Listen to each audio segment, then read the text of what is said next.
Αν νιώθεις και εσύ χάλια με αυτή την ανίποτη τραγωδία που συνέβη ακριβώς 1 χρόνο πριν, σαν σήμερα, δεν είσαι μόνη. Επειδή όμως πρέπει να εργαστούμε, πρέπει να είμαστε εντάξει στους πελάτες μας, στα παιδιά μας, στην οικογένειά μας, θέλω να σου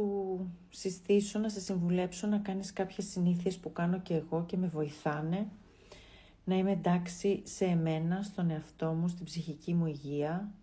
να νιώθω καλά έτσι ώστε να μπορώ να βοηθήσω και τους πελάτες μου, τις πελάτησές μου και την οικογένειά μου. Το γεγονός δεν αλλάζει, αλλάζει εμένα, αυτές οι συνήθειες αλλάζουν εμένα, την ψυχική μου υγεία, το νευρικό μου σύστημα,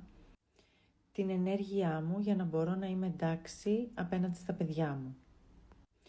Οπότε πρώτη συνήθεια, πήγαινε για περπάτημα, ειδικά το πρωί ή